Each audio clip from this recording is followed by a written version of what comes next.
ਸੜਕਾਂ ਤੇ ਬੈਠਾ ਹੈ, ਸਰਕਾਰ ਦੇ ਨਾਲ ਮੱਥਾ ਲੱਗਿਆ ਹੈ। ਲੜਾਈ ਇਹ ਹੈ ਕਿ ਇਸ ਨੂੰ ਰਿਪੀਲ ਕੀਤਾ ਜਾਵੇ ਲਾਜ਼ ਨੂੰ। ਦੂਜਾ ਹੈ ਕਿ ਸੁਪਰੀਮ ਕੋਰਟ ਦੇ ਵਿੱਚ ਵੀ ਇੱਕ ਪਟੀਸ਼ਨ ਜਿਹੜੀ ਪਈ ਹੈ ਉਹ ਕਾਨੂੰਨਨ ਲੜਾਈ ਹੈ, ਲੀਗਲ ਲੜਾਈ ਹੈ। ਤਾਂ ਲੀਗਲ ਲੜਾਈ ਦੇ ਕਈ ਐਸਪੈਕਟਸ ਹੁੰਦੇ ਆ, ਉਹਨਾਂ ਨੂੰ ਜਾਣਨਾ ਸਮਝਣਾ ਬਹੁਤ ਜ਼ਰੂਰੀ ਹੈ। ਔਰ ਜਿਸ ਤਰ੍ਹਾਂ ਆਰਡੀਨੈਂਸ ਲਿਆ ਕੇ ਬਾਅਦ ਦੇ ਵਿੱਚ ਇਹ ਕਾਨੂੰਨ ਬਣਦੇ ਹੈ, ਉਸ ਨੂੰ ਸਮਝਣਾ ਪਊਗਾ ਸਾਨੂੰ ਕਿ ਇਹ ਵਰਤਾਰਾ ਕਿਵੇਂ ਹੋਇਆ, ਸਰਕਾਰ ਦੀ ਕਾਹਲੀ ਕਿਉਂ ਸੀਗੀ, ਇਸ ਦੇ ਪਿੱਛੇ ਮਨਸ਼ਾ ਕੀ ਹੈ। ਜੋਗ ਸਿੰਘ ਜੀ ਸਾਡੇ ਨਾਲ ਨੇ, ਰਿਟਾਇਰਡ ਜੱਜ ਨੇ ਇਹ ਕੈਡ ਤੋਂ। ਔਰ ਜਦੋਂ ਕੋਈ ਰਿਟਾਇਰਡ ਜੱਜ ਦੇ ਨਾਲ ਅਸੀਂ ਗੱਲਬਾਤ ਕਰਦੇ ਹਾਂ ਤਾਂ ਇਸ ਗੱਲ ਨੂੰ ਸਮਝੀਏ ਕਿ ਜਿਹੜੀ ਕਾਨੂੰਨਨ ਲੜਾਈ ਹੈ ਉਸ ਦੇ ਪੱਖੋਂ ਅਸੀਂ ਤੁਹਾਨੂੰ ਤਸਵੀਰ ਕਲੀਅਰ ਕਰਾਂਗੇ ਅੱਜ ਕੇ ਹੈ ਕਿ। ਸਤਿ ਸ਼੍ਰੀ ਅਕਾਲ, ਬਹੁਤ ਬਹੁਤ ਸਵਾਗਤ ਹੈ ਸਰ। सत श्रीकाल सत श्रीकाल। देखो समस्या थोड़ी जी कॉम्पलैक्स है, गंभीर है इशूज़, क्योंकि जदों किसानां दे भले दी गल होंदी है तो ਉਹਦੇ ਵਿੱਚ ਕਈ ਚੀਜ਼ਾਂ ਦੇਖਣੀਆਂ ਪੈਂਦੀਆਂ ਨੇ। ਇਹ ਜਿਹੜੇ ਦੋ ਕਾਨੂੰਨ ਬਣੇ ਨੇ ਨਵੇਂ, ਇੱਕ ਤੇ ਐਸੈਂਸ਼ੀਅਲ ਕਮੋਡਿਟੀਜ਼ ਐਕਟ ਨੂੰ ਅਮੈਂਡ ਕੀਤਾ ਹੈ, ਬਾਕੀ ਦੋ ਜਿਹੜੇ ਕਾਨੂੰਨ ਨਵੇਂ ਬਣਾਏ ਨੇ, ਇਹਨਾਂ ਕਾਨੂੰਨ ਵਿੱਚ ਕਿੱਧਰ ਵੀ ਸਭ ਤੋਂ ਪਹਿਲੀ ਮੈਂ ਦੇਖਿਆ ਕਿ ਵੈਲਫੇਅਰ ਆਫ ਫਾਰਮਰਸ ਵਰਡ ਕਿੱਧਰ ਨਹੀਂ ਆਇਆ। ਉਹਦੀ ਟੋਨ ਔਰ ਟੇਨਰ ਵਿੱਚ ਵੀ ਇਹ ਨਹੀਂ ਲੱਗਦਾ ਕਿ ਇਹ ਅਲਟੀਮੇਟਲੀ ਇਹ ਵੈਲਫੇਅਰ ਇਹਦਾ ਕਿਸਾਨਾਂ ਦਾ ਇਹਦੇ ਦੀ ਗੱਲ ਗਵਰਨਮੈਂਟ ਨੇ ਸੋਚੀ ਜ਼ਿਆਦਾ। ਕਾਰਪੋਰੇਟਸ ਔਰ ਸੁਸਾਇਟੀਜ਼ ਔਰ ਵੱਡੇ ਵੱਡੇ ਕੰਪਨੀਜ਼ ਉਹਨਾਂ ਨੂੰ ਔਰ ਕਿਸਾਨਾਂ ਨੂੰ ਇੱਕ ਨਾਲ ਬਿਠਾ ਦਿੱਤਾ ਹੈ ਔਰ ਕਿਹਾ ਕਿ ਇਹ ਬਰਾਬਰ ਨੇ। ਉਹ ਬਰਾਬਰ ਹੋ ਨਹੀਂ ਸਕਦੇ। ਜਿਹਦੇ ਕੋਲ 2 ਕਿੱਲਾ ਜ਼ਮੀਨ ਹੈ ਔਰ ਜਿਹਦੀ 2 ਲੱਖ ਕਰੋੜ ਦੀ ਕੰਪਨੀ ਹੈ, ਉਹ ਦੋ ਬਰਾਬਰ ਹੋ ਹੀ ਨਹੀਂ ਸਕਦੇ। ਉਹ ਤੇ ਮੈਂ ਪਹਿਲਾਂ ਵੀ ਕਿਸੇ ਚੈਨਲ ਤੇ ਕਿਹਾ ਕਿ ਲੜਾਈ it's a fight, it's a sort of equality, like equality given to lion and a lamb. ਇੱਕ ਸ਼ੇਰ ਨੂੰ ਔਰ ਇੱਕ ਭੇੜੀਆ ਨੂੰ ਜਾਂ ਬੱਕਰੇ ਨੂੰ ਜਾਂ ਬੱਕਰੀ ਨੂੰ ਔਰ ਗਾਂ ਮਾਝ ਨੂੰ ਕਿਹਾ ਕਿ ਤੁਸੀਂ ਇੱਕ ਨਾਲ ਇੱਕ ਇਨਕਲੋਜ਼ਰ ਵਿੱਚ ਰਹੋ, ਤੇ ਉਹ ਤੇ ਉਹਨਾਂ ਨੇ ਸ਼ੇਰ ਨੇ ਉਹਨੂੰ ਖਾਈ ਜਾਣਾ ਹੈ। ਇਸ ਵਿੱਚ ਸਭ ਤੋਂ ਦੋ ਚਾਰ ਜਿਹੜੀਆਂ ਗੱਲਾਂ ਵਿਚਾਰ ਵਿੱਚ ਮੇਰੇ ਆਈਆਂ ਨੇ, ਹੋ ਸਕਦਾ ਗਵਰਨਮੈਂਟ ਦੇ ਐਡਵਾਈਜ਼ਰਸ ਨੇ ਇਹ ਨਾ ਉਚਿਤ ਸੋਚਿਆ ਹੋਏ, ਸਮਝਣਾ ਜਾਂ ਵੱਡੇ ਲੋਕਾਂ ਨੂੰ ਦੱਸਣਾ ਜਿਨ੍ਹਾਂ ਨੇ ਕਾਨੂੰਨ ਅਲਟੀਮੇਟਲੀ ਬਣਾਉਣਾ ਸੀ, ਕਿ ਇੱਕ ਤੇ ਆਰਡੀਨੈਂਸ ਪਿੱਛੇ ਦੇ ਰਸਤੇ ਤੋਂ ਆਂਦਾ ਹੈ, ਅੰਧੇਰੇ ਵਿੱਚ ਆਂਦਾ ਹੈ। Ordinance is not A normal mode of legislation. ਬਿਲਕੁਲ ਐਕਟ ਆਫ ਜਿਹੜੀ ਹੁੰਦੀ ਹੈ ਲੈਜਿਸਲੇਸ਼ਨ ਹੁੰਦਾ ਹੈ, ਕਾਨੂੰਨ ਬਣਾਉਣੇ ਦਾ ਪਾਵਰ ਸਾਡੇ ਇੰਡੀਅਨ ਕਨਸਟੀਟਿਊਸ਼ਨ ਵਿੱਚ ਪਾਰਲੀਮੈਂਟ ਨੂੰ ਹੈ। ਸੰਵਿਧਾਨ ਦੇ ਮੁਤਾਬਿਕ ਪਾਰਲੀਮੈਂਟ ਦੇ ਅੰਦਰ ਬਿੱਲ ਪੇਸ਼ ਹੁੰਦਾ ਹੈ, ਉਹਦੇ ਉੱਪਰ ਬਹਿਸ ਹੁੰਦੀ ਹੈ, ਉਹ ਦਿਨ ਦੇ ਉਜਾਲੇ ਵਿੱਚ ਆਂਦਾ ਹੈ, ਪਿਛਲੇ ਦਰਵਾਜ਼ੇ ਤੋਂ ਨਹੀਂ ਆਂਦਾ, ਅਗਲੇ ਫਰੰਟ ਡੋਰ ਤੋਂ ਆਂਦਾ ਹੈ। ਤੇ ਇਹ ਪਿਛਲੇ ਦਰਵਾਜ਼ੇ ਤੋਂ ਕਿਉਂ ਲਾਏ ਨੇ, ਇਹ ਥੋੜਾ ਜਿਹਾ ਡਾਊਟ ਕ੍ਰੀਏਟ ਕਰਦਾ ਹੈ ਇਹਨਾਂ ਦੀ ਮਨਸ਼ਾ ਦੇ ਬਾਰੇ ਵਿੱਚ ਕਿ ਕੀ ਮਨਸ਼ਾ ਹੈ। ਕੋਈ ਅਰਜੈਂਸੀ ਨਹੀਂ ਸੀ, ਕੋਈ ਐਮਰਜੈਂਸੀ ਨਹੀਂ ਸੀ ਕਿ ਜੂਨ ਵਿੱਚ ਸਡਨਲੀ ਆਰਡੀਨੈਂਸ ਲਿਆ ਕੇ ਤੇ ਕਾਨੂੰਨ ਬਣਾ ਦਿੱਤਾ ਜਾਏ। ਇਹਦੇ ਵਿੱਚ ਨੁਕਸਾਨ ਕੀ ਹੋਇਆ ਹੈ, ਇਹ ਗਵਰਨਮੈਂਟ ਦੇ ਲੋਕਾਂ ਨੂੰ ਸਮਝਣੇ ਦੀ ਲੋੜ ਹੈ ਕਿ ਜੋ ਮੇਨ ਪਕਸ਼ ਸੀ ਇਹਦੇ ਨਾਲ ਕੰਸਰਨ ਹੈ, ਉਹ ਉਹਨਾਂ ਨਾਲ ਤੇ ਗੱਲ ਹੋ ਨਹੀਂ ਪਾਈ। ਔਰ ਮੇਨ ਕੌਣ ਹੈ? ਫਾਰਮਰ ਹੈ, ਜਿਹਦੀ ਜੀਵੀ, ਜਿਹਦੀ ਜ਼ਮੀਨ, ਜਿਹਦਾ ਸਭ ਕੁਝ ਆਪਣਾ, ਉਹਦਾ ਮਾਂ ਵਗੇ ਪਿਤਾ ਸਭ ਕੁਝ ਹੀ ਜ਼ਮੀਨ ਹੈਗਾ, ਉਸ ਨਾਲ ਤੇ ਗੱਲ ਨਹੀਂ ਕੀਤੀ। ਉਹਦੇ ਲੀਡਰਾਂ ਨਾਲ ਗੱਲ ਨਹੀਂ ਕੀਤੀ, ਐਸੋਸੀਏਸ਼ਨਸ ਨਾਲ ਗੱਲ ਨਹੀਂ ਕੀਤੀ ਕਿਸਾਨਾਂ ਦੇ। APMC ਸਿਸਟਮ ਬਰਸੋਂ ਦਾ ਚਲਾ ਆ ਰਿਹਾ ਹੈ ਸਾਰੇ ਸਟੇਟਸ ਵਿੱਚ, ਕਰੀਬ 2-4 ਨੂੰ ਛੱਡ ਕੇ, ਮਣੀਪੁਰ ਔਰ 1-2 ਸਟੇਟਸ ਨੂੰ ਛੱਡ ਕੇ। ਤੇ ਐਸਾ ਸਿਸਟਮ ਨੂੰ ਸਟ੍ਰੀਮਲਾਈਨ ਕਰੋ। ਅਗਰ ਕਿਸਾਨਾਂ ਦਾ ਵੈਲਫੇਅਰ ਦੀ ਗੱਲ ਕਰਦੇ ਹੋ ਤੇ ਤੁਸੀਂ ਕਿਸਾਨਾਂ ਦੇ ਵੈਲਫੇਅਰ ਵਾਸਤੇ ਐਕਟ ਲਿਆਓ। ਐਕਟ ਦਾ ਨਾਮ ਹੀ ਹੋਣਾ ਚਾਹੀਦਾ ਸੀ ਕਿ ਇੰਡੀਅਨ ਫਾਰਮਰਸ ਵੈਲਫੇਅਰ ਐਕਟ। ਇੱਥੇ ਤੇ ਉਹ ਨਾਮ ਹੀ ਨਹੀਂ ਹੈ। ਨਾਮ ਤੇ ਹੈ ਕਿ ਜਿਹੜਾ ਪ੍ਰੋਡਿਊਸ ਕਰੇਗਾ, ਜਿਹੜਾ ਫਸਲ ਕਿਸਾਨ ਪੈਦਾ ਕਰੇਗਾ, ਉਹਨੂੰ ਵੇਚਣਾ ਕਿਸ ਤਰ੍ਹਾਂ ਹੈ, ਕਿਹੜਾ ਕਾਰਪੋਰੇਟ ਵੇਚੇਗਾ, ਇਹ ਚੀਜ਼ਾਂ ਇਸ ਵਿੱਚ ਨੇ। ਕਿਸਾਨ ਦਾ ਭਲਾ ਕਰਨਾ ਹੈ ਤੇ ਇੱਕ ਇੰਡੀਅਨ ਵਿਲੇਜ ਸਰਵਿਸ ਲਿਆਓ, all India Indian village service. ਉਹ ਕੀ ਹੈ ਸਰ? ਉਹ ਸਰਵਿਸ ਐਸੀ ਹੋ ਸਕਦੀ ਹੈ, ਮੇਰੇ ਦਿਮਾਗ ਵਿੱਚ ਹੈ, ਕੋਈ ਕਿਸੇ ਨੇ ਕਿਤਾਬ ਵਿੱਚ ਨਹੀਂ ਪੜ੍ਹਿਆ ਮੈਂ, ਕਿ ਜਿਸ ਵਿੱਚ ਕਿਸਾਨਾਂ ਦੇ ਬੱਚਿਆਂ ਨੂੰ ਜਿਹੜੇ ਗ੍ਰੈਜੂਏਟ ਪੋਸਟ ਗ੍ਰੈਜੂਏਟ ਨੇ ਉਹਨਾਂ ਨੂੰ ਜੌਬ ਦੇ ਕੇ ਔਰ ਉਹਨਾਂ ਦੇ ਜਿੰਮੇ ਵਿਲੇजेस ਦਾ ਵੈਲਫੇਅਰ ਉਹਨਾਂ ਦੇ ਜਿੰਮੇ ਕਰੋ। ਉਹ ਸਿਸਟਮ ਸੈਪਰੇਟ ਹੋਣਾ ਚਾਹੀਦਾ। IAS IPS Indian custom service, Indian administrative service, ਤਾਂ why not Indian village service, ਜਿਹਦੇ ਵਿੱਚ ਕਿਸਾਨ ਦਾ ਬੱਚਾ ਹੈ, ਉਹਨੂੰ ਪਤਾ ਕਿ ਤਾਲਾਬ ਬਣਾਉਣੇ ਦਾ ਕੀ ਫਾਇਦਾ ਹੈ। 6 ਲੱਖ ਵਿਲੇजेस ਇੰਡੀਆ ਵਿੱਚ ਨੇ। ਅਗਰ 6 ਲੱਖ ਵਿਲੇजेस ਵਿੱਚ ਇੰਡੀਅਨ ਵਿਲੇਜ ਸਰਵਿਸ ਦਾ ਬੰਦਾ ਅਫਸਰ ਆ ਕੇ ਔਰ 10-10 ਤਾਲਾਬ ਖੁਦਵਾ ਦੇ ਤੇ ਤੁਹਾਨੂੰ ਤੇ ਪਾਣੀ ਦਾ ਇਰੀਗੇਸ਼ਨ ਦਾ ਪ੍ਰੋਬਲਮ ਸਾਲ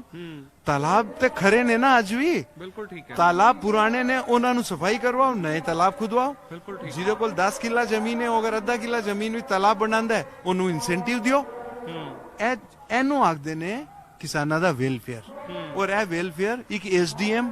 ਔਰ ਕਲੈਕਟਰ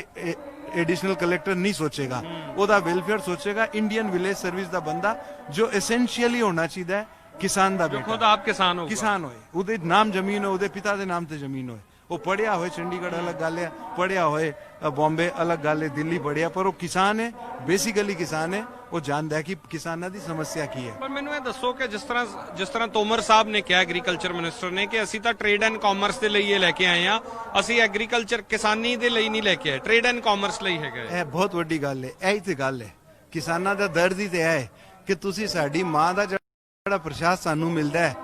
ਖੇਤੀ ਕਰਨ ਤੋਂ ਬਾਅਦ ਸਾਨੂੰ ਜੋ ਖਲਿਆਣ ਵਿੱਚ ਸਾਡੇ ਫਸਲ ਮਿਲਦੀ ਹੈ ਤੁਸੀਂ ਉਹਦੇ ਉੱਪਰ ਧੰਦਾ ਕਰ ਰਹੇ ਹੋ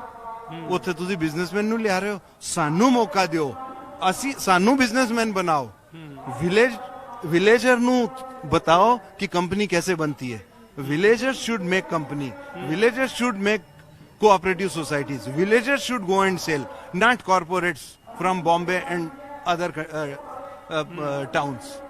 ਜਿਵੇਂ ਸੁਪਰੀਮ ਕੋਰਟ ਦੇ ਵਿੱਚ ਪਟੀਸ਼ਨ ਪਈ ਹੈ ਮੈਨੂੰ ਥੋੜਾ ਲੀਗਲ ਐਸਪੈਕਟ ਸਮਝਾਓ ਕਿ ਜਿਸ ਤਰ੍ਹਾਂ ਸੁਪਰੀਮ ਕੋਰਟ ਕਹਿ ਰਹੀ ਹੈ ਕਿ ਇੱਕ ਜਿਹੜੀ ਕਮੇਟੀ ਬਣਾਈ ਜਾ ਸਕਦੀ ਹੈ ਕੰਸਿਸਟ ਕੀਤੀ ਜਾ ਸਕਦੀ ਹੈ ਸਰਕਾਰ ਵੀ ਇਹੀ ਕਹਿੰਦੀ ਸੀ ਕਿ ਕਮੇਟੀ ਕੰਸਿਸਟ ਕਰ ਦਿੰਨੇ ਆ ਜੋ ਫਾਰਮਰਸ ਨੇ ਡਿਨਾਈ ਕਰਤਾ ਵੀ ਅਸੀਂ ਨਹੀਂ ਬਣਾਉਣੀ ਤਾਂ ਇਹਦਾ ਲੀਗਲ ਐਸਪੈਕਟ ਕੀ ਹੈ ਦੇਖੋ ਇੱਥੇ ਮੈਂ ਹੱਥ ਜੋੜ ਕੇ ਕਿਸਾਨ ਭਰਾਵਾਂ ਨੂੰ ਵੀ ਇਹ ਨਿਵੇਦਨ ਕਰਾਂਗਾ ਕਿ ਅਗਰ ਸੁਪਰੀਮ ਕੋਰਟ ਕੋਈ ਗੱਲ ਕਹਿੰਦੀ ਹੈ ਤੇ ਉਹ ਗੱਲ ਨੂੰ ਵਿਚਾਰ ਕਰਨਾ ਚਾਹੀਦਾ ਹੈ ਇਤਨੀ ਆਸਾਨੀ ਨਾਲ ਰਿਜੈਕਟ ਨਹੀਂ ਕਰਨਾ ਚਾਹੀਦਾ ਕਮੇਟੀ ਬਣੇ ਸੋਲੂਸ਼ਨ ਤੇ ਕੋਈ ਵੀ ਚੀਜ਼ ਦਾ ਸੋਲੂਸ਼ਨ ਹੈ ਡਾਇਲੌਗ ਯਦि ਗੱਲਬਾਤ ਹੀ ਨਹੀਂ ਕਰਾਂਗੇ ਤਾਂ ਸੋਲੂਸ਼ਨ ਕਿਸ ਤਰ੍ਹਾਂ ਨਿਕਲੇਗਾ ਕਮੇਟੀ ਬਣੇ ਮਗਰ ਜਦੋਂ ਤੱਕ ਕਮੇਟੀ ਦਾ ਫੈਸਲਾ ਨਹੀਂ ਆਂਦਾ ਕਿ ਇਹ ਐਕਟ ਸਹੀ ਹੈ ਜਾਂ ਗਲਤ ਹੈ ਤਾਂ ਤੱਕ ਇਹ ਕਾਨੂੰਨ ਦਾ ਗਵਰਨਮੈਂਟ ਨੂੰ ਖੁਦ ਸਟੇ ਕਰਨਾ ਚਾਹੀਦਾ ਹੈ ਇਹਦਾ ਇੰਪਲੀਮੈਂਟੇਸ਼ਨ ਨਹੀਂ ਹੋਣਾ ਚਾਹੀਦਾ ਇਹਦੀ ਸਸਪੈਂਸ਼ਨ ਦਾ ਕੋਈ ਤਰੀਕਾ ਹੈ ਕਿ ਸਰਕਾਰ ਸਸਪੈਂਡ ਬਿਲਕੁਲ ਗਵਰਨਮੈਂਟ ਕਹਿ ਸਕਦੀ ਹੈ ਕਿ ਇਹ 6 ਮਹੀਨੇ ਤੱਕ ਇਹਨੂੰ ਇਫੈਕਟ ਨਹੀਂ ਦਿੱਤਾ ਜਾਏਗਾ ਇਹ ਰਾਸ਼ਟਰਪਤੀ ਇੱਕ ਨੋਟੀਫਿਕੇਸ਼ਨ ਕਰ ਸਕਦਾ ਹੈ ਕੈਬਨਿਟ ਉਹਨੂੰ ਰਾਸ਼ਟਰਪਤੀ ਨੂੰ ਲਿਖ ਕੇ ਦੇਗਾ ਕਿ ਤੁਸੀਂ ਇਹਨੂੰ ਅਸੀਂ ਥੋੜੇ ਦਿਨ ਸਸਪੈਂਡ ਕਰਨੇ ਆ ਅਸੀਂ ਲਾਗੂ ਨਹੀਂ ਕਰਦੇ ਇਹਨੂੰ ਇੱਕ statement attorney general solicitor general supreme court ਵਿੱਚ ਦੇ ਕਿ ਅਸੀਂ 6 ਮਹੀਨੇ ਇਹਨੂੰ ਇੰਪਲੀਮੈਂਟ ਨਹੀਂ ਕਰਾਂਗੇ ਬਣਾਇਆ ਕਿੰਨੇ ਕਾਨੂੰਨ ਗਵਰਨਮੈਂਟ ਨੇ ਉਹਨੂੰ ਰੋਕ ਕੌਣ ਸਕਦਾ ਹੈ ਗਵਰਨਮੈਂਟ ਜਾਂ ਸੁਪਰੀਮ ਕੋਰਟ ਸੁਪਰੀਮ ਕੋਰਟ ਨੇ ਕਿਹਾ ਵੀ ਹੈ ਪੁੱਛਿਆ ਵੀ ਹੈ ਸ਼ਾਇਦ ਕਿ ਕੀ ਤੁਸੀਂ ਸਸਪੈਂਡ ਨੇ ਮਨਾ ਕੀਤਾ ਸ਼ਾਇਦ ਕਿ ਉਹਨਾਂ ਨੂੰ ਇਨਸਟਰਕਸ਼ਨ ਨਹੀਂ ਸੀ ਹੋ ਸਕਦਾ ਇਨਸਟਰਕਸ਼ਨ ਲੈ ਲਈ ਹੋਏ ਅਟਾਰਨੀ ਜਨਰਲ ਬਹੁਤ ਸੀਨੀਅਰ ਬੰਦਾ ਹੈ ਉਹ ਕਰਕੇ ਔਰ ਗਵਰਨਮੈਂਟ ਨੂੰ ਸਮਝਾਏਗਾ ਔਰ ਅਗਰ ਇਹਦਾ ਇਹੀ ਤਰੀਕਾ ਹੈ ਕਿ ਇਹ ਕਾਨੂੰਨ ਨੂੰ ਇੰਪਲੀਮੈਂਟ ਨਾ ਕੀਤਾ ਜਾਏ 3 ਮਹੀਨੇ 6 ਮਹੀਨੇ ਔਰ ਕਮੇਟੀ ਬਣਾ ਕੇ ਕਮੇਟੀ ਵਿੱਚ ਕਿਸਾਨਾਂ ਦੇ ਸਾਰੇ ਪਹਿਲੂਆਂ ਨੂੰ ਦੇਖੋ ਹੋ ਸਕਦਾ ਕਿਸਾਨ ਹੀ ਕੱਲ ਤੋਂ ਕਹਿਣ ਕਿ ਇਹ ਕਾਨੂੰਨ ਵਿੱਚ ਇਹ ਚੰਗੀ ਗੱਲ ਹੈ ਇਹ ਮਾੜੀ ਗੱਲ ਹੈ ਜੋ ਮਾੜੀ ਗੱਲ ਹੈ ਉਹਨੂੰ ਕੱਢ ਦਿਓ ਤੇ ਉਸ ਵਿੱਚ ਕਾਨੂੰਨ ਨੂੰ ਤੁਹਾਨੂੰ ਵਿਡਰਾ ਵੀ ਨਹੀਂ ਕਰਨਾ ਪਏਗਾ ਬਈ ਦੇਖੋ ਇੱਕ ਸੈਗਰੀਗੇਸ਼ਨ ਦੀ ਡਾਕਟਰੀਨ ਹੁੰਦੀ ਹੈ ਡਾਕਟਰੀਨ ਆਫ ਸੈਗਰੀਗੇਸ਼ਨ ਕਿ ਇੱਕ ਟੋਕਰੇ ਵਿੱਚ ਸੇਬ ਪਏ ਨੇ 100 ਉਹਦੇ ਚ 5-10 ਨੂੰ ਕਾਲਾ ਦਾਗ ਲੱਗ ਗਿਆ ਉਹ 10 ਨੂੰ ਕੱਢ ਦਿਓ 90 ਤੇ ਚੰਗੇ ਨੇ ਜਾਂ 90 ਖਰਾਬ ਨੇ 90 ਕੱਢ ਦਿਓ 10 ਨੂੰ ਤੇ ਖਾ ਲਓ ਧੋ ਕੇ ਪਰ ਕਿਸਾਨ ਤਾਂ ਕਹਿ ਰਹੇ ਨਾ ਰਿਪੀਲ ਕਰੋ ਯੈਸ ਔਰ ਨੋ ਇਸ ਤੋਂ ਇਲਾਵਾ ਕੁਝ ਨਹੀਂ ਇਹ ਤੇ ਕਮੇਟੀ ਕਿਸਾਨ ਖੁਦ ਬੈਠਣ ਨਾ ਗਵਰਨਮੈਂਟ ਦੇ ਨਾਲ ਕਿਸਾਨ ਖੁਦ ਬੈਠ ਕੇ ਡਿਸਾਈਡ ਕਰਨ ਔਰ ਗਵਰਨਮੈਂਟ ਨੂੰ ਕਨਵਿੰਸ ਕਰ ਦੇਣ ਕਿ ਇਹ ਸਾਰਾ ਕਾਨੂੰਨ ਹੀ ਬੋਗਸ ਹੈ ਤੇ ਇਹਨੂੰ ਵਿਡਰਾ ਕਰੋ ਨਵਾਂ ਬਣਾਓ ਵੈਲਫੇਅਰ ਕਿਸਾਨ ਦਾ ਕਰੋ ਨਾ ਕਿ ਕਿਸੇ ਕਾਰਪੋਰੇਟ ਦਾ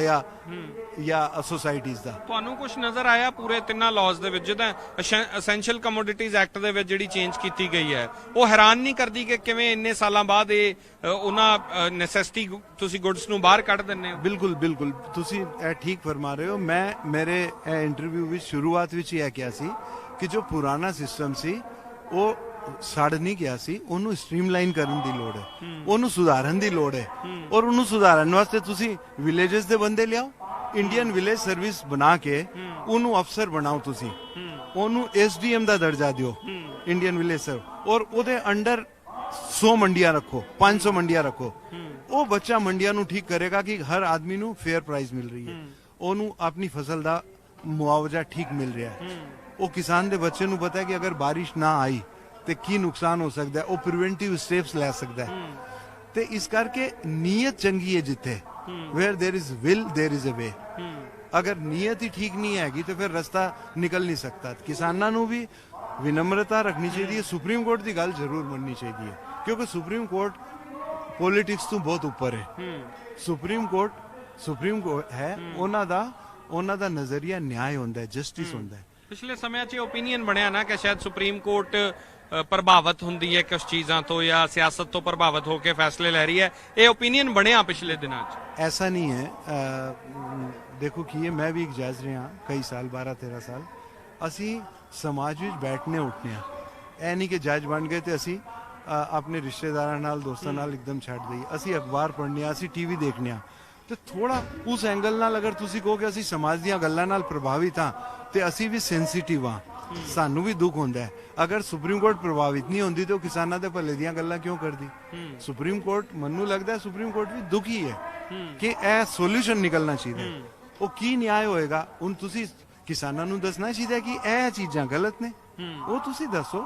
ਹਟ ਧਰਮੀਤਾ ਨਹੀਂ ਕਰਨੀ ਕਿ ਨਹੀਂ ਇਹਨੂੰ ਤੋੜੋ ਤੇ ਤੋੜੋ ਕਿਸਾਨ ਤਾਂ ਦੱਸ ਰਹੇ ਹੈ ਨਾ ਕਿਸਾਨ ਤਾਂ ਲਗਾਤਾਰ ਮੀਟਿੰਗਸ ਦੇ ਵਿੱਚ ਇੱਕ ਇੱਕ ਗੱਲ ਦੀ ਦਲੀਲ ਦੇ ਕੇ ਆਏ ਕਿ ਆਹ ਚੀਜ਼ਾਂ ਕਮੀਆਂ ਨੇ ਤੁਸੀਂ ਕੋਰਟ ਨਹੀਂ ਜਾ ਸਕਦਾ ਕਿਸਾਨ ਐਸਡੀਐਮ ਤੱਕ ਰੱਖ ਦਿੱਤਾ ਮੰਡੀਕਰਨ ਨੂੰ ਲੈ ਕੇ ਕਿਸਾਨ ਨੇ ਕਿਹਾ ਜੇ ਤੁਸੀਂ ਕਿਸਾਨ ਨੇ ਕਿਹਾ ਕਿ ਜੇ ਪ੍ਰਾਈਵੇਟ ਕੰਪਨੀ ਟੈਕਸਸ ਨਹੀਂ ਦੇਊਗੀ ਤਾਂ ਫਿਰ ਡਿਵੈਲਪਮੈਂਟ ਕਿਵੇਂ ਹੋਊਗੀ ਬਿਲਕੁਲ ਤੁਹਾਡੀ ਗੱਲ ਸਹੀ ਪਰ ਇਹ ਨਾ ਕਹੋ ਕਿ ਕਿਸਾਨ ਕੋਰਟ ਨਹੀਂ ਜਾ ਸਕਦਾ ਹੁਣ ਸਾਡੇ ਜੇ ਲੋਕ ਖੜੇ ਨੇ ਤੁਹਾਡੇ ਨਾਲ ਅਸੀਂ ਚੱਲਾਂਗੇ ਤੁਹਾਨੂੰ ਕੋਈ ਪੈਸੇ ਦੇ ਫੀਸ ਦੇਣ ਦੀ ਲੋੜ ਨਹੀਂ ਹੈ ਕਾਨੂੰਨ ਕਹਿੰਦਾ ਅਸੀਂ ਜਾਾਂਗੇ ਕਾਨੂੰਨ ਕਹਿੰਦਾ ਕਿ ਐਸਡੀਐਮ ਤੱਕ ਜੇ ਪੇਮੈਂਟ ਨਹੀਂ ਪੇ ਕਰਦਾ ਪ੍ਰਾਈਵੇਟ ਪਲੇਅਰ ਤਾਂ ਗਲਤ ਗੱਲਾਂ ਨੇ ਇਹਦੇ ਵਿੱਚ ਉਹ ਅਸੀਂ ਸੁਪਰੀਮ ਕੋਰਟ ਨੂੰ ਸਮਝਾਂਗੇ ਹੋ ਸਕਦਾ ਹੈ ਸੁਪਰੀਮ ਕੋਰਟ ਗਵਰਨਮੈਂਟ ਨੂੰ ਕਹੇ ਕਿ ਨਵਾਂ ਕਾਨੂੰਨ ਲਿਆਓ ਇਹਨੂੰ ਵਾਪਸ ਕਰੋ ਇਹ ਪੋਸਿਬਿਲਿਟੀ ਹੈ ਬਿਲਕੁਲ ਆਰਡੀਨੈਂਸ ਤੇ ਨਾਰਮਲ ਮੋਡ ਹੀ ਨਹੀਂ ਹੈ ਨਾ ਭਰਾ ਜੀ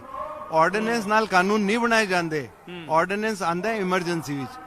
ਇਹ ਗਵਰਨਮੈਂਟ ਸਿਰਫ ਇਹਦਾ ਜਸਟੀਫਿਕੇਸ਼ਨ ਦੇ ਕਿ ਰਾਤ ਦੇ ਅੰਧੇਰੇ ਵਿੱਚ ਬੈਕਡੋਰ ਤੋਂ ਆਰਡੀਨੈਂਸ ਕਿਉਂ ਲਿਆਏ ਗੱਲ ਖਤਮ ਕਿਸਾਨ ਪਰ ਇਹ ਵੀ ਕਿਹਾ ਜਾ ਰਿਹਾ ਹੈ ਕਿ ਐਗਰੀਕਲਚਰ ਸਟੇਟ ਸਬਜੈਕਟ ਹੈ ਤਾਂ ਫਿਰ ਸਰਕਾਰ ਕੇਂਦਰ ਦੀ ਸਰਕਾਰ ਇੰਟਰਵੀਨ ਕਿਉਂ ਕਰ ਰਹੀ ਹੈ ਨਹੀਂ ਦੇਖੋ ਇਹ ਤੇ ਗੱਲ ਸੁਣੋ ਤੁਸੀਂ ਇਹ ਦੋਹਾਂ ਦਾ ਇਹਦੇ ਵਿੱਚ ਡਿਵੀਜ਼ਨ ਹੈ ਕੁਝ ਚੀਜ਼ਾਂ ਕਨਕਰੈਂਟ ਨੇ ਹਿੰਦੁਸਤਾਨ ਦੇ ਸੰਵਿਧਾਨ ਵਿੱਚ 3 ਲਿਸਟ ਨੇ ਇੱਕ ਲਿਸਟ ਹੈ ਯੂਨੀਅਨ ਇੱਕ ਹੈ ਸਟੇਟ ਲਿਸਟ ਇੱਕ ਹੈ ਕਨਕਰੈਂਟ ਕੁਝ ਸਬਜੈਕਟ ਹੁੰਦੇ ਨੇ ਕੁਝ ਐਸਪੈਕਟ ਨੇ ਐਗਰੀਕਲਚਰ ਦੀਆਂ ਸਟੇਟ ਦੇ ਜ਼ਿੰਮੇ ਨੇ ਔਰ ਕੁਝ ਐਸਪੈਕਟਸ ਨੇ ਉਹ ਸੈਂਟਰਲ ਗਵਰਨਮੈਂਟ ਦੇ ਨੇ central government is well within its power to make laws ਅਗਰ ਨਾ ਹੋਏ ਤਾਂ ਮੈਂ ਕਿਸ ਤਰ੍ਹਾਂ ਸੁਜੈਸਟ ਕਰਾਂ ਕਿ ਸੈਂਟਰਲ ਗਵਰਨਮੈਂਟ ਇੱਕ ਆਲ ਇੰਡੀਆ ਵਿਲੇਜ ਸਰਵਿਸ ਬਣਾਏ ਉਹ ਸੈਂਟਰਲ ਗਵਰਨਮੈਂਟ ਨੂੰ ਪਾਵਰ ਹੈ ਇਹ ਦਲੀਲ ਨਹੀਂ ਚੱਲ ਸਕਦੀ ਕੋਰਟ ਦੇ ਵਿੱਚ ਕਿ ਇਹ ਸਟੇਟ ਸਬਜੈਕਟ ਹੈ ਔਰ ਕੇਂਦਰ ਦੀ ਸਰਕਾਰ ਨਹੀਂ ਬਣਾ ਸਕਦੀ ਸੀ ਇਹ ਕਾਨੂੰਨ ਸਿਰਫ ਇਹ ਦਲੀਲ ਨਹੀਂ ਚੱਲ ਸਕਦੀ ਹੈ ਕਿਉਂ ਨਹੀਂ ਚੱਲ ਸਕਦੀ ਕਿਉਂਕਿ ਕਨਕਰੈਂਟ ਵਿੱਚ ਕੁਝ ਚੀਜ਼ਾਂ ਦਾ ਪਾਵਰ ਸੈਂਟਰਲ ਗਵਰਨਮੈਂਟ ਨੂੰ ਹੈ ਇਹ ਦੇਖੀਏ ਇਹ ਗ੍ਰੇ ਏਰੀਆ ਹੈ ਇਹਦੇ ਵਿੱਚ ਪੜ੍ਹਾਈ ਕਰਨੀ ਪਏਗੀ ਗਵਰਨਮੈਂਟ ਨੂੰ ਵੀ ਔਰ ਕਿਸਾਨਾਂ ਦੇ ਵਕੀਲਾਂ ਨੂੰ ਵੀ ਹੋਰ ਉਸ ਤੋਂ ਬਾਅਦ ਇਹ ਪੁਆਇੰਟ ਰੇਜ਼ ਕੀਤਾ ਜਾ ਸਕਦਾ ਹੈ ਕਿਉਂਕਿ ਕਨਕਰੈਂਟ ਵੀ ਦੋਹਾਂ ਦਾ ਜੁਰਿਸਡਿਕਸ਼ਨ ਹੁੰਦਾ ਹੈ ਔਰ ਜਦੋਂ ਕਨਕਰੈਂਟ ਵਿੱਚ ਕੋਈ ਕਾਨੂੰਨ ਬਣ ਜਾਂਦਾ ਹੈ ਤੇ ਸਟੇਟ ਦਾ ਕਾਨੂੰਨ ਨਹੀਂ ਚੱਲਦਾ ਕਨਕਰੈਂਟ ਵਿੱਚ ਸੈਂਟਰਲ ਗਵਰਨਮੈਂਟ ਦਾ ਕਾਨੂੰਨ ਸੁਪੀਰੀਅਰ ਮੰਨਿਆ ਜਾਂਦਾ ਹੈ ਇਹ ਸੰਵਿਧਾਨ ਕਹਿ ਰਿਹਾ ਜੇ ਦੋਨੋਂ ਕਾਨੂੰਨ ਨੇ ਕਨਕਰੈਂਟ ਚ ਕੋਈ ਚੀਜ਼ ਉਹ ਸਟੇਟ ਦਾ ਵੀ ਕਾਨੂੰਨ ਹੈ ਕੇਂਦਰ ਦਾ ਵੀ ਹੈ ਤਾਂ ਫਿਰ ਕੇਂਦਰ ਦਾ ਕਾਨੂੰਨ ਮੰਨਿਆ ਜਾਊਗਾ ਕੇਂਦਰ ਦਾ ਕਾਨੂੰਨ ਵੀ ਅਗਰ ਕੰਟਰਾਡਿਕਸ਼ਨ ਹੈ ਜੇ ਔਰ ਕੰਟਰਾਡਿਕਸ਼ਨ ਨਹੀਂ ਹੈ ਤੇ ਕਾਨੂੰਨ ਸਟੇਟ ਦਾ ਵੀ ਕਾਨੂੰਨ ਚੱਲੇਗਾ ਤਾਂ ਹੁਣ ਇਹ ਜਿਸ ਤਰ੍ਹਾਂ ਮੈਂ ਟੋਕ ਰਿਹਾ ਤੁਹਾਨੂੰ ਮਾਫ ਕਰਨਾ ਜਿਵੇਂ ਪੰਜਾਬ ਦੀ ਸਰਕਾਰ ਨੇ ਵਿਧਾਨ ਸਭਾ ਦੇ ਵਿੱਚ ਮਤਾ ਪਾਸ ਕੀਤਾ ਕਿ ਇਹ ਜਿਹੜੇ ਬਿੱਲਸ ਨੇ ਉਹ ਇਹਨਾਂ ਨੂੰ ਖਾਰਜ ਕਰਦੇ ਨੇ ਕੀ ਉਹਦੀ ਕੋਈ ਰੈਲੇਵੈਂਸ ਰਹਿ ਜਾਂਦੀ ਹੈ ਉਹ ਤੇ ਬਹੁਤ ਹੀ ਮੇਰੇ ਖਿਆਲ ਨਾਲ ਮੈਂ ਤੁਹਾਨੂੰ ਸੱਚੀ ਗੱਲ ਦੱਸਾਂ ਅਗਰ ਇਸ ਤਰ੍ਹਾਂ ਕਿਸੇ ਨੇ ਕੀਤਾ ਮੇਰੇ ਨੌਲੇਜ ਵਿੱਚ ਨਹੀਂ ਹੈ ਤੇ ਉਹ ਨਾਦਾਨੀ ਹੈ ਕਿਉਂਕਿ ਸੈਂਟਰਲ ਗਵਰਨਮੈਂਟ ਦਾ ਜੋ ਕਾਨੂੰਨ ਹੈ ਉਹ ਸਟੇਟ ਗਵਰਨਮੈਂਟ ਉਹਨੂੰ ਰੱਦ ਨਹੀਂ ਕਰ ਸਕਦੀ ਹੈ ਉਹ ਸਿਰਫ ਹੱਕ ਦਿੱਤੀ ਹੈ ਸੁਪਰੀਮ ਕੋਰਟ ਨੂੰ ਉਹ ਸੁਪਰੀਮ ਕੋਰਟ ਦੇ ਸਾਹਮਣੇ ਲੜਾਈ ਹੋਏਗੀ ਔਰ ਉੱਥੇ ਦੱਸਣਾ ਪਏਗਾ ਕਿ ਇਹ ਆਰਡੀਨੈਂਸ ਲਿਆਉਣ ਦੀ ਲੋੜ ਨਹੀਂ ਸੀ ਇਹ ਪਿੱਛੇ ਦਰਵਾਜ਼ੇ ਤੋਂ ਕਾਨੂੰਨ ਨਹੀਂ ਲਿਆਣਾ ਚਾਹੀਦਾ ਕਿਉਂਕਿ ਬਹਿਸ ਨਹੀਂ ਹੋਈ ਉਹਦੇ ਉੱਪਰ ਪੱਖਾਂ ਨੂੰ ਸੁਣਿਆ ਨਹੀਂ ਗਿਆ ਬਹਿਸ ਹੁੰਦੀ ਕਮੇਟੀਆਂ ਬਣਦੀਆਂ ਕਿਸਾਨਾਂ ਦੇ ਪੱਖ ਨੂੰ ਸੁਣਦੇ ਤੇ ਉਸ ਤੋਂ ਬਾਅਦ ਕਾਨੂੰਨ ਨੂੰ ਕਿਸਾਨ ਵੈਲਕਮ ਕਰਦੇ ਅਗਰ ਉਹਨਾਂ ਦਾ ਭਲਾ ਇਸ ਵਿੱਚ ਹੁੰਦਾ ਹੈ ਬਈ ਪਹਿਲੀ ਚੀਜ਼ ਤੇ ਕਾਨੂੰਨ ਦੇ ਵਿੱਚ ਇੱਕ ਵਰਡ ਤੇ ਪਾਣਾ ਚਾਹੀਦਾ ਨਾ ਗਵਰਨਮੈਂਟ ਦੇ ਐਡਵਾਈਜ਼ਰ ਨੂੰ ਹੱਥ ਜੋੜ ਕੇ ਮੈਂ ਕਹਿਣਾ ਕਿ ਪਹਿਲੀ ਲਾਈਨ ਵਿੱਚ ਲਿਖਣ it is meant for the welfare of the farmers ਨਹੀਂ ਹੈ ਉਹ ਲਿਖਿਆ ਹੀ ਨਹੀਂ ਹੈ ਕਿਤੇ ਹੀ ਨਹੀਂ ਹੈ ਤੇ ਫਿਰ ਇਹ ਦੁੱਖ ਦੀਆਂ ਗੱਲਾਂ ਨੇ ਨਾ ਤੇ ਇਹ ਗੱਲਾਂ ਗਵਰਨਮੈਂਟ ਨੂੰ ਸੋਚਣੀਆਂ ਚਾਹੀਦੀਆਂ ਨੇ ਕਿ ਤੁਸੀਂ ਕਹਿ ਰਹੇ ਹੋ ਕਹਿਣਾ ਅਲੱਗ ਗੱਲ ਹੈ ਕਿ ਨਹੀਂ ਮੈਂ ਬਿਲਕੁਲ ਮੈਂ ਤੇਰੇ ਵੱਡਾ ਭਰਾ ਮੈਂ ਤੇਰਾ ਵੱਡਾ ਭਰਾ ਤੇ ਤੁਹਾਡੇ ਵਿਵਹਾਰ ਨਾਲ ਲੱਗੇ ਕਿ ਤੁਸੀਂ ਵੱਡੇ ਭਰਾ ਹੋ ਬਿਲਕੁਲ ਠੀਕ ਹੈ। ਉਹ ਵਿਵਹਾਰ ਨਾਲ ਲੱਗ ਨਹੀਂ ਰਿਹਾ ਕਿ ਉਹ ਵੱਡੇ ਭਰਾ ਨੇ ਤੁਸੀਂ ਕਹਿ ਰਹੇ ਹੋ ਕਿ ਸੁਪਰੀਮ ਕੋਰਟ ਇਹਨੂੰ ਰਿਪੀਲ ਕਰਨ ਦੀ ਸੁਪਰੀਮ ਕੋਰਟ ਕੋਲੇ ਇਹ ਪਾਵਰਸ ਹੈਗੀਆਂ ਕਿ ਰਿਪੀਲ ਹੋ ਜਾਊਗਾ ਕਾਨੂੰਨ ਅਗਰ ਕਰ ਸਕਦੀ ਹੈ। ਅਗਰ ਇਹ ਅਨਕਨਸਟੀਟਿਊਸ਼ਨਲ ਹੈ ਤੇ 101% supreme court can quash this act Okay. of parliament, or some portions of it can be quashed. As I told you, there is a doctrine of segregation. If you can segregate bad clauses from this law and some good clauses can be sustained, so partially it can be quashed, partially it can be ਪਰ ਉਹ upheld. ਜਥੇਬੰਦੀਆਂ ਨਹੀਂ ਮੰਨ ਰਹੀਆਂ ਨਾ, ਉਹ ਕਹਿ ਰਹੀਆਂ ਯੈਸ ਜਾਂ ਨੋ, ਜਾਂ ਰਿਪੀਲ ਕਰੋ ਜਾਂ ਨਹੀਂ। No, I am talking of legality and Supreme Court's power. Supreme Court is supreme in the matter of interpretation of laws. ਬਿਲਕੁਲ ਠੀਕ ਹੈ। Parliament is supreme in making the law. Making the ਲਾਜ਼। Judiciary is supreme, executive executes our बिल्कुल laws. ठीक है। So कानून वो कोई मन्ने या ना मन्ने, maybe के government may not agree with Supreme Court. ਅੱਛਾ, ਇਹ ਵੀ ਹੋ ਸਕਦਾ ਹੈ। But ਜੇ ਸੁਪਰੀਮ ਕੋਰਟ ਕੋਈ ਆਰਡਰ ਦਿੰਦੀ ਤਾਂ ਹੋ ਸਕਦਾ ਸਰਕਾਰ ਉਹਨੂੰ ਡਿਨਾਈ ਕਰ ਦੇ। ना सर, गवर्नमेंट डिनाई नहीं कर सकती है. Government may not be happy with that, but government cannot refuse to implement Supreme Court's order. Otherwise, so there will be chaos. System ही खत्म हो ਬਿਲਕੁਲ जाएगा. ਠੀਕ ਹੈ। ਤੇ ਪਰ Supreme ਲੇਕਿਨ ਗਵਰਨਮੈਂਟ ਕੋਲ Court ਦੀਆਂ ਗੱਲਾਂ ਨੇ ਨਾ, ਤੇ ਇਹ ਗੱਲਾਂ ਗਵਰਨਮੈਂਟ ਨੂੰ ਸੋਚਣੀਆਂ ਚਾਹੀਦੀਆਂ ਨੇ ਕਿ ਜਦ ਤੁਸੀਂ ਕਹਿ ਰਹੇ ਹੋ, ਹਾਂ ਕਹਿਣਾ ਅਲੱਗ ਗੱਲ ਹੈ ਕਿ ਨਹੀਂ ਨਹੀਂ ਨਹੀਂ ਨਹੀਂ ਮੈਂ ਬਿਲਕੁਲ ਮੈਂ ਤੇਰੇ ਵੱਡਾ ਭਰਾ ਮੈਂ ਤੇਰਾ ਵੱਡਾ ਭਰਾ ਤੇ ਤੁਹਾਡੇ ਵਿਵਹਾਰ ਨਾਲ ਲੱਗੇ ਕਿ ਤੁਸੀਂ ਵੱਡੇ ਭਰਾ ਹੋ। ਬਿਲਕੁਲ ਠੀਕ ਹੈ। ਉਹ ਵਿਵਹਾਰ ਨਾਲ ਲੱਗ ਨਹੀਂ ਰਿਹਾ ਕਿ ਉਹ ਵੱਡੇ ਭਰਾ ਨੇ। ਤੁਸੀਂ ਕਹਿ ਰਹੇ ਹੋ ਕਿ ਸੁਪਰੀਮ ਕੋਰਟ ਇਹਨੂੰ ਰਿਪੀਲ ਕਰਨ ਦੀ ਸੁਪਰੀਮ ਕੋਰਟ ਕੋਲੇ ਇਹ ਪਾਵਰਸ ਹੈਗੀਆਂ ਕਿ ਰਿਪੀਲ ਹੋ ਜਾਊਗਾ ਕਾਨੂੰਨ ਅਗਰ ਕਰ ਸਕਦੀ ਹੈ। ਅਗਰ ਇਹ ਅਨਕਨਸਟੀਟਿਊਸ਼ਨਲ ਹੈ ਤੇ 101% supreme court can quash this act Okay. of parliament, or some portions of it can be quashed. As I told you, there is a doctrine of segregation. If you can segregate bad clauses from this law and some good clauses can be sustained, so partially it can be quashed, partially it can be ਪਰ ਉਹ upheld. ਜਥੇਬੰਦੀਆਂ ਨਹੀਂ ਮੰਨ ਰਹੀਆਂ ਨਾ, ਉਹ ਕਹਿ ਰਹੀਆਂ ਯੈਸ ਜਾਂ ਨੋ, ਜਾਂ ਰਿਪੀਲ ਕਰੋ ਜਾਂ ਨਹੀਂ। नहीं, I am talking of legality and Supreme Court's power. Supreme Court is supreme in the matter of interpretation of laws. ਬਿਲਕੁਲ ਠੀਕ ਹੈ। Parliament is supreme in making the law. Making the ਲਾਜ਼। Judiciary is supreme, executive executes our बिल्कुल laws. ठीक है। So कानून वो कोई मन्ने या ना मन्ने, maybe के government may not agree with Supreme Court. ਅੱਛਾ, ਇਹ ਵੀ ਹੋ ਸਕਦਾ ਹੈ। But ਜੇ ਸੁਪਰੀਮ ਕੋਰਟ ਕੋਈ ਆਰਡਰ ਦਿੰਦੀ ਤਾਂ ਹੋ ਸਕਦਾ ਸਰਕਾਰ ਉਹਨੂੰ ਡਿਨਾਈ ਕਰ ਦੇ। ना सर, government deny नहीं कर सकती है. Government may not be happy with that, but government cannot refuse to implement Supreme Court's order. Otherwise, so there will be chaos. System ही खत्म हो ਬਿਲਕੁਲ जाएगा. ਠੀਕ ਹੈ। ਤੇ ਪਰ Supreme ਲੇਕਿਨ ਗਵਰਨਮੈਂਟ ਕੋਲੇ ਵੀ ਅੱਗੇ ਕੋਈ ਨਾ ਕੋਈ ਹੱਲ ਹੋਊਗਾ, ਫਿਰ ਉਹ ਦੁਬਾਰਾ ਜਾ ਸਕਦੇ ਹੋਣਗੇ, ਨੈਕਸਟ ਅਗਲੇ ਬੈਂਚ ਕੋਲੇ ਜਾ ਸਕਦੇ, ਇਸ ਤਰ੍ਹਾਂ ਦੇ ਹੱਲ ਵੀ ਹੁੰਦੇ ਹੋਣਗੇ। ਉਹ ਵੀ ਕਨਸਟੀਟਿਊਸ਼ਨਲ ਬੈਂਚ ਵੱਡੀ ਬੈਂਚ ਕੰਸਟੀਟਿਊਟ ਹੋ ਸਕਦੀ ਹੈ, ਉਹ ਰਿਵਿਊ ਹੋ ਸਕਦਾ ਹੈ, ਉਹ ਗੱਲ ਠੀਕ ਹੈ ਤੁਹਾਡੀ, ਮਗਰ ਜਨਰਲੀ ਐਸੇ ਮੌਕੇ ਤੇ ਉੱਪਰ ਸੁਪਰੀਮ ਕੋਰਟ ਖੁਦ ਹੀ ਵੱਡੀ ਬੈਂਚ ਬਣਾਏਗੀ, ਖੁਦ ਹੀ ਵੱਡੀ ਬੈਂਚ। 5 ਜजेस ਦੀ 7 ਜजेस ਦੀ ਬਣਾ ਕੇ ਇਹਨੂੰ ਫੈਸਲੇ ਨੂੰ ਕਰੇਗੀ। ਔਰ ਅਗਰ ਸੁਪਰੀਮ ਕੋਰਟ ਨੇ ਕਹਿ ਦਿੱਤਾ ਕਿ ਔਰ ਕਾਨੂੰਨ ਕੁਐਸ਼ ਹੋਏ ਨੇ, ਕੇਸ਼ਵਾਨੰਦ ਭਾਰਤੀ ਦਾ ਦੇਖ ਲਓ ਤੁਸੀਂ, 70 ਦਾ ਕੇਸ 71 ਦਾ, ਕਾਨੂੰਨ ਕੁਐਸ਼ ਹੁੰਦੇ ਨੇ, ਅਮੈਂਡਮੈਂਟ ਕੁਐਸ਼ ਹੁੰਦੇ ਨੇ, ਸੰਵਿਧਾਨ ਦੇ ਅੰਦਰ ਅਮੈਂਡਮੈਂਟ ਕੁਐਸ਼ ਹੋਏ ਨੇ। ਅੱਛਾ, ਤੇ ਇਹ ਤੇ ਸਿਰਫ ਪਾਰਲੀਮੈਂਟ ਦਾ ਕਾਨੂੰਨ ਹੈ ਔਰ ਆਰਡੀਨੈਂਸ ਹੈ। ਕੁਝ ਲੇਬਰ ਲਾਜ਼ ਵੀ ਰਿਪੀਲ ਕੀਤੇ ਸਰਕਾਰ ਨੇ ਪਿੱਛੇ ਜੇ, ਹਾਂ। ਇਸੇ ਸਰਕਾਰ ਨੇ। ਹਾਂ। ਤਾਂ ਬਹੁਤ ਧੰਨਵਾਦ, ਤੁਸੀਂ ਸਮਾਂ ਦਿੱਤਾ ਔਰ ਬਹੁਤ ਇੰਪੋਰਟੈਂਟ ਸੀ ਇਹ ਗੱਲਬਾਤ ਲੋਕਾਂ ਤੱਕ ਪਹੁੰਚਣੀ। ਆਖਰੀ ਮੇਰਾ ਸਵਾਲ ਹੈ ਕਿ ਤੁਹਾਨੂੰ ਲੱਗਦਾ ਹੈ ਕਿ ਕਿਸਾਨਾਂ ਨੂੰ ਲੀਗਲ ਲੜਾਈ ਲੜਨੀ ਚਾਹੀਦੀ ਹੈ, ਜਾਂ ਫਿਰ ਜਿਸ ਤਰੀਕੇ ਨਾਲ ਪ੍ਰੋਟੈਸਟ ਦਾ ਇੱਕ ਤਰੀਕਾ ਹੈ ਕਿ ਸਰਕਾਰ ਤੇ ਪ੍ਰੈਸ਼ਰ ਬਣਾਇਆ ਜਾਵੇ ਕਿ ਸਰਕਾਰ ਖੁਦ ਰਿਪੀਲ ਕਰੇ? ਦੇਖੋ, ਇਹ ਜਿਹੜਾ ਸਵਾਲ ਹੈ ਨਾ ਤੁਹਾਡਾ, ਇਹ ਐਕਚੁਅਲੀ ਕਿਸਾਨ ਦੇ ਆਪਣੇ ਭਰਾ ਜਿਹੜੇ ਨੇ ਲੀਡਰਸ ਨੇ, ਇਹ ਉਹਨਾਂ ਦਾ ਇਸ਼ੂ ਹੈਗਾ। ਫਿਰ ਵੀ ਮੇਰੀ ਰਿਕੁਐਸਟ ਔਰ ਸਲਾਹ ਇਹ ਹੀ ਹੈ ਕਿ ਜੇ ਵਧੀਆ ਕਮੇਟੀ ਬਣੇ ਔਰ ਗਵਰਨਮੈਂਟ ਇਸ ਕਾਨੂੰਨ ਨੂੰ 3 ਮਹੀਨੇ 6 ਮਹੀਨੇ ਇੰਪਲੀਮੈਂਟ ਨਾ ਕਰੇ, ਖੁਦ ਸਟੇ ਕਰ ਦੇ ਜਾਂ ਸੁਪਰੀਮ ਕੋਰਟ ਸਟੇ ਕਰ ਦੇ, ਤੇ ਫਿਰ ਆਪਣੇ ਨੂੰ ਅੰਦੋਲਨ ਸਮਾਪਤ ਕਰਕੇ ਘਰ ਬੈਠ ਕੇ ਆਪਣੇ ਲੀਡਰਾਂ ਦੇ ਉੱਪਰ ਵਿਸ਼ਵਾਸ ਰੱਖਣਾ ਚਾਹੀਦਾ ਹੈ। ਉਹ ਜਾ ਕੇ ਗਵਰਨਮੈਂਟ ਨੂੰ ਕਨਵਿੰਸ ਕਰਨ ਕਿ ਇਹ ਕਾਨੂੰਨ ਵਾਪਸ ਲਓ, ਜੋ ਖਰਾਬ ਪੋਰਸ਼ਨ ਹੈ ਉਹ ਵਾਪਸ ਲਓ। ਬਹੁਤ ਧੰਨਵਾਦ Thank you. ਸਮਾਂ ਦੇਣ ਵਾਸਤੇ। Thank you, thank you. ਸੋ ਇਹ ਲੀਗਲ ਐਸਪੈਕਟ ਸੀਗੇ ਇਸ ਸੰਘਰਸ਼ ਦੇ। ਕੈਮਰਾ ਪਰਸਨ ਕੁਲਦੀਪ ਦੇ ਨਾਲ Simranjot Singh Makkar, on air, Singhu border.